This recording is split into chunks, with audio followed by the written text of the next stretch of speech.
कैसे हैं आप सब।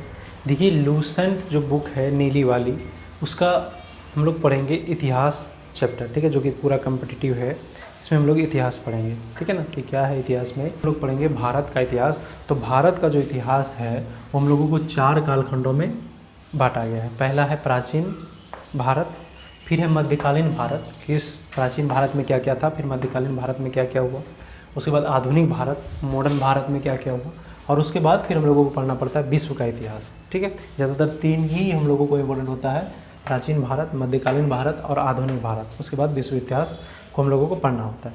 तो देखिए प्राचीन भारत में हम लोगों को वेदों को पढ़ना पड़ता है, पुराणों को पढ़ना पड़ता है, उपनिषद को पढ़ना पड़ता है, ठीक है, धर्म ग्रंथ को पढ़ना पड़ता है। फिर उसी तरह से हम लोग मध्यकालीन में आते हैं तो इसमें जितने भी शासक है, जो नए नए शासक भारत आए, उसके बारे में पढ़ना पड़ता है।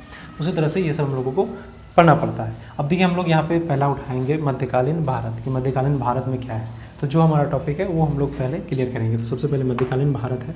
तो देखिए मध्यकालीन भारत में जो पहला चैप्टर हम लोगों को पढ़ना पड़ता है वो पढ़ना पड़ता है भारत पर अरबों का आक्रमण। पढ़ना पड़ता है भारत पर अरबों का आक्रमण, कि भारत पर, ठीक है, जो विदेशी जो अरब थे, अरबों के जो लोग थे, उन्होंने कब आक्रमण और कहाँ कहाँ आक्रमण किया और किस क्रम में वो थे, ठीक है। तो सबसे पहले जो आक्रमण करने वाला जो, ठीक है, था वो था मोहम्मद बिन कासिम। मोहम्मद बिन कासिम ने ही सबसे पहला क्या किया था, आक्रमण किया था भारत पे, ये याद रखिएगा। तो सबसे पहला आक्रमण किया है मोहम्मद बिन कासिम ने, ठीक है। मोहम्मद बिन कासिम के बारे में और भी आगे हम लोग पढ़ेंगे, लेकिन सबसे पहले पढ़ेंगे कि मोहम्मद बिन कासिम ने पहला आक्रमण किया था। अभी हम लोग पढ़ रहे हैं कि भारत पर अरबों का आक्रमण, तो इसमें हम लोग पढ़ेंगे मोहम्मद बिन कासिम ने पहला आक्रमण किया भारत पर।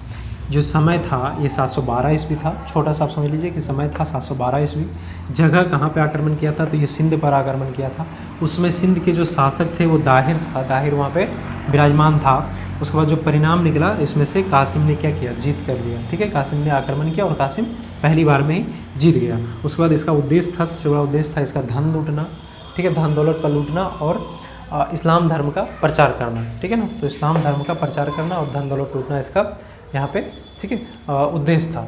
इसके बाद जो आए हैं वो आपको हम यहाँ पे बताते हैं। तो देखिए दूसरा जो आक्रमणकारी था, पहला तो था मोहम्मद बिन कासिम, दूसरा आक्रमणकारी था मोहम्मद गजनी। मोहम्मद गजनी अरबों का ही था, जो भारत पर दूसरी बार, मतलब दूसरा नंबर पे आता है जिन्होंने आक्रमण किया था, और इन्होंने 17 बार भारत पर आक्रमण किया था। अब देखिए कैसे किया था। तो देखिए एक व्यक्ति था, इसका थोड़ा सा इतिहास समझ लीजिए। एक व्यक्ति था जिन्होंने गजनी साम्राज्य की स्थापना की, एक साम्राज्य की स्थापना की थी, ठीक है। एक व्यक्ति था जिन्होंने एक साम्राज्य की स्थापना की थी और उसी साम्राज्य की राजधानी इन्होंने गजनी रखा था, ठीक है। इस तरह से है कि एक व्यक्ति था जिन्होंने एक साम्राज्य की स्थापना की थी और उस साम्राज्य का इन्होंने जो राजधानी रखा था वो गजनी रखा था, और उस साम्राज्य की स्थापना की थी 932 ईस्वी में। अब देखिए कि थोड़ा सा बैकग्राउंड पीछे चलते हैं। अल्फतगीन, और यही व्यक्ति है जिन्होंने साम्राज्य की स्थापना की थी अल्फतगीन में, ठीक है। तो अल्फतगीन जो था वो दामाद था किसका, सुबुक्तगीन का, और सुबुक्तगीन के ही पुत्र थे मोहम्मद गजनी। तो थोड़ा सा यहाँ चलते हैं कि अल्फतगीन की मृत्यु, ठीक है, प्रतिगीन नामक शासक ने कर दिया था। प्रतिगीन नामक शासक ने कर दिया। अल्फतगीन की मृत्यु जो है वो प्रतिगीन नामक शासक ने कर दिया। इसका कोई इतिहास नहीं कि वो क्या था नहीं था। अब यहाँ से आगे समझिए कि ये अल्फतगीन का ही एक गुलाम तथा दामाद था सुबुक्तगीन। अल्फतगीन का ही एक दामाद तथा, ठीक है, ये था गुलाम था जो था सुबुक्तगीन, ठीक है। 947 ईस्वी में गद्दी पर बैठा। जब इसकी मृत्यु हो गई तो ये इसकी गद्दी पर क्या हो गया, आकर के बैठ गया। और इसी का एक पुत्र था जिसका नाम था मोहम्मद गजनी। तो अब आपको समझ में आ गया होगा कि मोहम्मद गजनी कौन था। अल्फतगीन का एक दामाद था, दामाद का नाम था सुबुक्तगीन और उसी का पुत्र था मोहम्मद गजनी। अब समझिए कि मोहम्मद गजनी का जो जन्म हुआ था वो 1 नवंबर 971 ईस्वी में हुआ था, मोहम्मद गजनी का जन्म। अब देखिए इसमें पिता का जब काल था, जब पिता का शासन था, यानी कि जो सुबुक्तगीन का जब शासन था, उसी समय से गजनी को भी एक अलग शासन दे दिया गया था, जो कि खुरासान के ये शासक बने थे। ये 27 साल के थे उसी समय ये पहली बार ये गद्दी पर बैठे थे, ठीक है, 998 ईस्वी में। अब देखिए एक बगदाद का एक खलीफा का यहाँ पे जिक्र होता है कि बगदाद का एक खलीफा था, ठीक है, जिसका नाम था अल आदिर बिल्ला, ठीक है। अल आदिर बिल्ला नाम करके एक खलीफा था बगदाद का, जिन्होंने ही, ठीक है, गजनी को एक उपाधि दिया था, मतलब नाम दिया था, जो नाम था यमीन उद दौला तथा यमीन उद मिल्ला। ये 2 नाम इन्होंने दिया था, यमीन उद दौला तथा यमीन उद मिल्ला। अब देखिए इसने भारत पर 17 बार आक्रमण किया था भारत पर, ठीक है। इसका भी उद्देश्य वही था, धन दौलत लूटना, तथा यह एक मूर्तिकारिक भजन था। मतलब ये जो था ज़्यादातर मंदिरों पर आक्रमण करता था, क्योंकि इसका मानना था कि भारत में जो है मंदिरों की पूजा होती है, मंदिरों में बहुत सारी भीड़ लगती है, वहाँ पे दान दिया जाता है।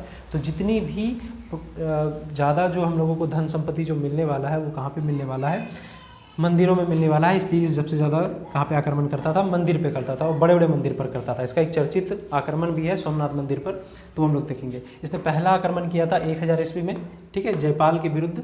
जयपाल एक शासक था जिन्होंने जिसके विरुद्ध इन्होंने क्या किया था, आक्रमण किया था, और ये जीत भी गया था, ठीक है ना। और फिर एक चर्चित आक्रमण इसका बताया जाता है कि इसका एक चर्चित आक्रमण था जो कि था 1025 ईस्वी में सोमनाथ मंदिर पर। सोमनाथ मंदिर पर इसका एक चर्चित आक्रमण है जिसपे इन्होंने 20 लाख दिनार की संपत्ति को क्या किया था, लूटपाट किया था, ठीक है। सोमनाथ मंदिर पर इन्होंने 20 लाख की संपत्ति को लूट करके लेके गया था। ये जाने के क्रम में जाटों ने इस पर क्या किया था, आक्रमण किया था, और इससे कुछ, ठीक है, संपत्ति को वापस लूट लिया था जाटों ने, ठीक है। तो जाटों ने ज़्यादा इसमें रास्ते में इससे आक्रमण किया और कुछ संपत्ति को लूट लिया। और फिर बताया जाता है कि इसका अंतिम जो आक्रमण था वो इसी जाटों के विरुद्ध हुआ था, ठीक है। 1027 ईस्वी में भारत पर था इसका सबसे अंतिम आक्रमण जो कि जाटों के विरुद्ध था। अब एक छोटा सा याद रखेंगे कि इसने एक उपाधि भी लिया था, ठीक है, मोहम्मद गजनी ने एक उपाधि लिया था, उस उपाधि को कहा जाता है सुल्तान। तो उस समय शासक जो थे वो सुल्तान की उपाधि नहीं लेते थे, लेकिन ये मोहम्मद गजनी पहला शासक था जिन्होंने सुल्तान की उपाधि लिया था। आई होप ये वीडियो आपको पसंद आया होगा। पसंद आया है तो आप इस चैनल को सब्सक्राइब कर दीजिए, इस वीडियो को लाइक कर दीजिए और दोस्तों को भी शेयर कर दीजिए।